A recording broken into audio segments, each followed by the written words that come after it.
Hello friends, welcome to another blog. তোমাদের সুস্থতা কামনা করে আমি এঞ্জেল জেএসএস ফ্যামিলির তরফ থেকে বলছি তোমাদের স্বাগত। আর এই যে আমি এঞ্জেল ঝুমা, এঞ্জেল সীমা। তো আমাদের গায়ে নতুন জামা কাপড় আর নতুন গামছা ব্যাগ দেখতে পাচ্ছ। আমরা এখন বাসে, তো হৃদয়পুর দিয়ে হাঁটতে হাঁটতে এখন বারাসাত পর্যন্ত এসে বারাসাত দিয়ে বাসে উঠলাম। তো এই কদিন ছিলাম মাসির বাড়ি, যেদিন এসেছিলাম মাসির বাড়ি, তো তারপরের দিনই আমাদের যাওয়ার কথা ছিল তারকেশ্বর। তো যাওয়া হয়নি কারণ বনির পরীক্ষা, তাই তো যাই হোক অবশেষে যাওয়া হচ্ছে। আমরা অনেক লাস্টের তারিখের দিকে যাচ্ছি, তবুও আরও লেট হয়ে গেছে, জানি না যেতে পারবো কি না। এই একটা সন্দেহ নিয়ে যাচ্ছিলাম, তো মেশো বলছে যদি না দিতে পারিস তাদের যাওয়ার দরকার নেই। তবুও আসলাম। এবার এসে এখানে টিকিট কেটে এবার ব্রিজ পার হচ্ছে। তো শেরাফুলের ব্রিজ পার হওয়ার পরে তার ভেসেলে উঠে নদী পার হবো। নদী পার হওয়ার পরে ওখান থেকে অটো ধরে তারপরে গিয়ে একটু নেমে হেঁটে অনেকটা হেঁটে তারপরে গিয়ে যে নিমাতীর্থের ঘাটে আমরা চলে এসে, আমার ছোটো বোন হাই করে দিল তোমাদের। দেন তারপরে সে এঞ্জেল সীমার কাছে দেখতে পাচ্ছ অনেকটা মালা। এখান থেকে কতগুলো আকন্দ ফুলের মালা কিনে হচ্ছে। আর আমি যে এঞ্জেল ঝুমা ভিডিও করছে, যেমন মাসি বনি দিদা, আর ওই যে গঙ্গা দেখছি, ওই গঙ্গায় চান করবো এখন সবাই এক এক করে। দেন ওখানে আমি একটা আম পেয়েছিলাম, তো আমটা গিয়ে সবাই বলে যে বাবার প্রসাদে গিয়ে গঙ্গায় পেলে সেটা তো তাই নিয়ে নিলাম। তো সেটা আমি বাড়ি নিয়ে যাবো। তো নিয়েছি। আবার ঘট কিনেছে দিদা, সেই ঘটে করে জল তোলা হচ্ছে, সেই ঘটের জল এই যে আমার কাছে এখন। তো এক এক করে সবাই চান করে নিয়েছি। তো এখানে ওঠার সময়, ঘাটে ওঠার সময় দেখি গিয়ে অনেকে ঘাটের পাশে কাদা রয়েছে অনেকগুলো, তো সেখানে সবাই পুজো টুজো দিচ্ছে ধূপ দিয়ে। তো যাই হোক দিদা এখানে বসেছিল, তো দিদা ব্যাগটা পাহারা দিচ্ছিলো যাতে চুরি টুরি না হয়। চুরি টুরি হয় নাকি তাই। তো তারপরে সবাই এক এক করে চান করে নিলাম, দিদাও চান করে নিল। তারপরে গিয়ে এই যে জগন্নাথ ঠাকুরটা দেখছি, এখানে আছে একটু শিব ঠাকুর, এই ছোট্ট করে মন্দির। তো এখানে লোকনাথ বাবার একটা মন্দির ছিল না কি, যাই হোক মনে পড়ছে না, অনেকদিন পরে ভিডিওটা এডিট করছে তো। দেন তারপরে জল টল দিলাম, কারণ দুপুরবেলা একটু খাবো, খুব বেশি করবো না। যাই হোক ওখান থেকে উদ্দুরি নিলাম, তো উদ্দুরি নিয়েছি 10 টাকা না কত করে নিয়েছে। যাই হোক তারপরে আমার দিদা তো নিয়েছিল 1 মাস আগে থেকে বাড়িতেই দিদাদের ওখানে। আর তারপরে গিয়ে যে আমরা ওখান থেকে বেরিয়ে, কারণ ওখানে চান করার জায়গা আছে কিন্তু চেঞ্জ করার জায়গা নেই, সব ভর্তি। আমরা ভেবেছিলাম তো হয়তো ভিড় হবে না, তো দেখি খুবই ভিড় আছে। তারপরে পাশের ঘাটে চলে আসলাম। এখানে টাকা নিয়েছে, নিমাতীর্থের ঘাটে কোনো টাকা নেয়নি, কিন্তু তবু এখানে টাকা নিয়েছে 5 টাকা করে। এখানে আসলাম। এখানটাই জায়গাটা খুব অপরিষ্কার, ওই জায়গাটাও ছিল কিন্তু অতটা না। তারপরে এখানে দিদার জামা কাপড়গুলো মিলে দিল, আমরা চেঞ্জ করে নিলাম। তারপর আমার লুজ মোশনও হচ্ছিলো, খুব শরীর খারাপ লাগছিলো। দেন আমি ছিলাম বাথরুমে। তারপরে এই যেমন দেখো ছোটো বোন আর এঞ্জেল সীমা ওরা এখন রিলস করছে। ছাতু বাড়ি নিয়েছে দিদা, তো এখন খুব বেশি করা হবে না, তো ছাতু খাওয়াবে আর কি। দেন ছাতুটা তো খেয়ে তারপরে গিয়ে বিকালের দিকে রওনা দেওয়া হবে, সব জামা কাপড় শুকিয়ে গেলে।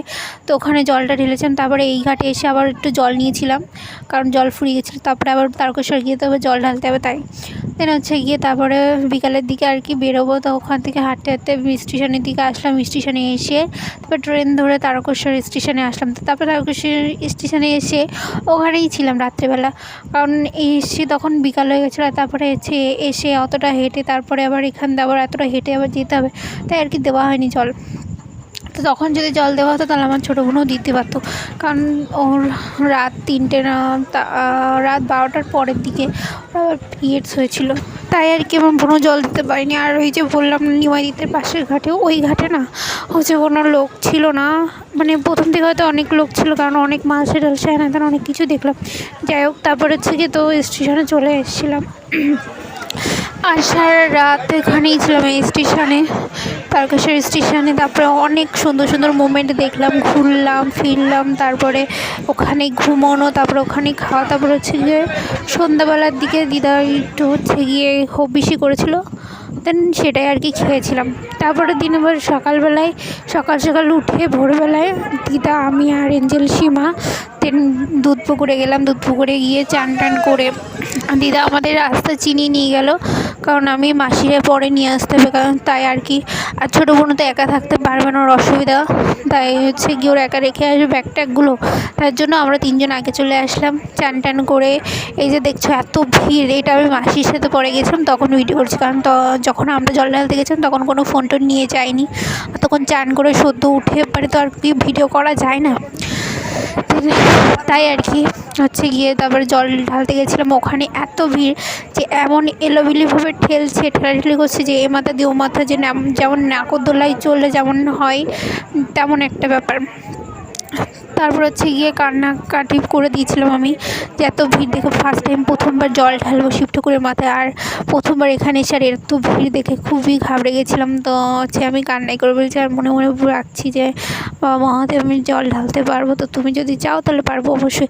তারপরে দিদা বলছিল এত ভিড় তো ঢালতে হবে না, পরে ঢালবো না, তাই আর কি চলে যাওয়ার প্ল্যান করছিলো দিদা। তো অনেকটাই ভিড় টেল অনেকটা এগিয়ে গেছিলাম, তারপরে চলে আসলাম। তা আবার এমনভাবে মানে ঠেলে নিয়ে গেছিলো ভিড়ে যে মনে হচ্ছে মহাদেব চাইছে না যে আমি ওখান থেকে চলে আসি, তাই আর কি।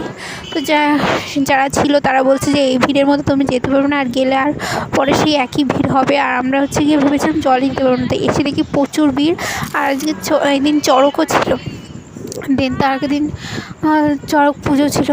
আর ওদের সাথে দেখা করবো ভেবেছিলাম, তার সাথে দেখা তো হলো না, ও চলে গেছিলো বাড়ি, কারণ ও আমাদের আগে এসেছিলো। আর যেদিনে আমরা আসবো ভেবেছিলাম তাহলে দেখা হয়ে যেত অবশ্যই, কিন্তু দেখা হলো না, ও চলে গেল। আর আজকে চড়ক হচ্ছে, তা ওর সাথে এমনি ঝামেলা হয়েছে খুব, তো সেই কারণের জন্য ওর সাথে মনটা আমার খুব খারাপও আছে।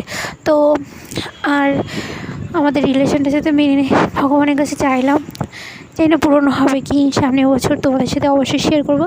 যাই হোক, তারপর হচ্ছে জল ঢালতে গেছিলাম, ওর ভিতরে কোনো রকমে পৌঁছালাম। ভিতরে পৌঁছে দেখি শিব ঠাকুরের মন্দিরের ভিতরে খুবই অন্ধকার, আর খুব সুন্দর রাজপ্রাসাদ যেরকম আর কি সেরকম টাইপের। তারপর মন্দিরের ভিতরে সব মোমবাতি জ্বালানো ছিল, একটু আবছা আলো, আর অনেক ভিড়, দম লেগে যাচ্ছিলো তবুও। তারপরে হচ্ছে জল ঢালতে গিয়ে আমি পুরোহিতের মাথায় জল ঢালছিলাম, কারণ পুরোহিতের মাথায় একটা হেলমেট মতন ছিল সাদা, তাই আর কি আমি ভেবেছিলাম ওইটাই মনে হয়, কারণ দেখা তো যাচ্ছিলো না, এত ভিড় তার মধ্যে অন্ধকার। তারপরে এঞ্জেল সীমা ও তো একটু সামনের দিকে ছিল, তো আমার হাতটা টেনে নিয়ে গিয়ে দেন হচ্ছে জলটা ঢাললাম শিব ঠাকুরের মাথায় অবশেষে। দেন তারপরে হচ্ছে বাইরে বেরিয়ে শিব ঠাকুরের নন্দীভিঙ্গি বলে সে ছিল, মানে তার একটা মূর্তি ছিল, সেইখানে আমি ঘন্টা বাজালাম। তারপরে তার কানে আমার উইশগুলো বললাম, তারপরে সেখান থেকে একটু ফুল পেলাম, তো সেটা নিয়ে আর কি বেরিয়ে পড়লাম। তারপরে তোমাদের সাথে শেয়ার করছি, তো দেখতে থাক। তার আগে হচ্ছে নিয়াদিত্যের ঘাটে করে রিলস বানিয়েছিলাম, আর তারপরে আর রিলস বানানো হয়নি। তারপর হচ্ছে গিয়ে দুপুরবেলায় খাওয়া দাওয়ার জন্য দিদা আমার কাছে টাকা নিয়েছিল, তো তারপর হচ্ছে মাসির নিয়ে গেছিলাম, মাসি আর বনিকে নিয়ে গেছিলাম। তো মাসি আর বনি ওরা বলছে তুই এবার চলে যা। আমি একা তখন আসতে গিয়ে আমি হারিয়েই ফেলছিলাম পথ। তো এটার কাছে জিজ্ঞাসা করতে আসলাম, তো স্টেশনে একদম শেষ মাথায় উঠলাম। তো তখন আমি কান্নাই করে ফেলেছিলাম যে আমি আর কি ওদের কাছে পৌঁছাতে পারবো না, আমি হারিয়ে গেলাম। তো তাও হচ্ছে গেলাম, দেখি তারপরে দিদার কাছে গেলাম, দিদা বলছে পয়সা দে। ততক্ষণে দেখি মাসি পৌঁছে গেছে। তারপরে হচ্ছে গিয়ে আমার কাছে পয়সা নিয়ে আবার হচ্ছে বাজারে গেল, তো বাজার থেকে বাজার করে আনলো। তারপরে পিসির জন্য রান্না করলো, তারপর দুপুরে খেলাম, তা সেইটুকুই যা ছিল। তারপর দুপুরবেলা খেয়ে একটুকুনি ঘুমিয়ে নিয়েছিল, আর একটা গরু খুবই জ্বালাতন করছিল। দেন তারপরে হচ্ছে গিয়ে কটা ছেলেও টাওয়ার মারছিল, সেই সব নিয়ে টাইম পাস করছিলাম। তারপরে অবশেষে ওদের ফোন করে আমার মানিয়ে নিল। দেন হচ্ছে প্রথমত ওর ওপরে রেগেছিলাম, বলে হচ্ছে ফোন করে যাচ্ছিলো, তো ফোন তুলছিলাম না আর কি। দিকে আমার মেয়েসেও ফোন করছিলো, তো মাসিও ফোন তুলছিল না, জানি না কেন। তো যাই হোক, মেসো আমাদের উপর ফালতু রেগে গেছিলো। দেন তারপরে হচ্ছে গিয়ে রাত্রেবেলায় তিনটের দিকে হচ্ছে ট্রেনে উঠলাম। ট্রেনে উঠে তারপর হচ্ছে ওখান থেকে বালিঘাট না কি বলে যে বালি স্টেশন, তো ওখানে নামলাম। তারপর ওখান থেকে হাঁটতে স্টেশন হচ্ছে এই যে ব্রিজটা দেখতে পাচ্ছি, আর ওই যে নদী, তো এইখানে আমরা আসলাম। তো এখানে আবহাওয়াটা খুব সুন্দর, সকালবেলায় সবাই মর্নিংয়ে দৌড়াচ্ছিলো। দেন তারপরে কটা আমি ফটো তুললাম, ভিডিও করলাম। আর এই যে দেখতে পাচ্ছি সামনে মন্দিরটাও, তো ওইটা হচ্ছে দক্ষিণেশ্বরের মন্দির। তো ওখানে আমরা এখন যাবো, চান করবো, উদ্ধুরি খুলবো গঙ্গায়। দেন তারপরে হচ্ছে মাসির বাড়ি যাবো, ওখান থেকে হচ্ছে গিয়ে দক্ষিণেশ্বরে পুজো দেবো। তো পুজো দেওয়ার ডালার জন্য আমি কিনেছিলাম, দিদার কাছে পয়সা দিতে দিদা দিইনি, তো আমি কিনেছিলাম। দেন তারপর হচ্ছে মাসির বাড়ি যাবো, ওখান থেকে বাড়ি যাবো। তো আমরা 3 বোন এই ফার্স্ট টাইম গেলাম, আর আমাদের 3 বোনের ছবি ফটো ভিডিও তোমরা সঙ্গে কম বেশি দেখেছো। তো এইটুকুই তোমাদের সাথে শেয়ার করলাম ভিডিও। তো তোমাদের কেমন লাগলো কমেন্ট সেকশনে জানিও, আর ভালো লাগলে লাইক কমেন্ট অ্যান্ড সাবস্ক্রাইব করে দিও। আর আমরা এবার বাড়ি যাবো। তারপরে আর ভিডিও করা হয়নি, ফটো তোলা হয়নি, তো তোমাদের সাথে আর শেয়ার করতে পারলাম না। যেটুকু করেছি সেটুকুতেই সন্তুষ্ট হোক, কারণ সব ভিডিও ডিলিট হয়ে গেছে। তো বাই। আর তোমাদের সাথে লাস্টে এই ফটোগুলো শেয়ার করলাম, ভালো মোমেন্টের। আর হচ্ছে দক্ষিণেশ্বরে চান করতে সকাল গঙ্গায় খুব মজা লেগেছে। তো তোমাদের সাথে সরি সেই ভিডিওগুলো শেয়ার করতে পারলাম না। আর ট্রেনে আসার সময় তো হচ্ছে কি একটা আর্মি বিএসএফরাও পিছন চায় না, তো নাম্বার দেওয়ার জন্য আমার কত রকম গাইড করলো, তো সেই ভিডিওগুলো করা নিয়ে তোমাদের সাথে শেয়ার করা।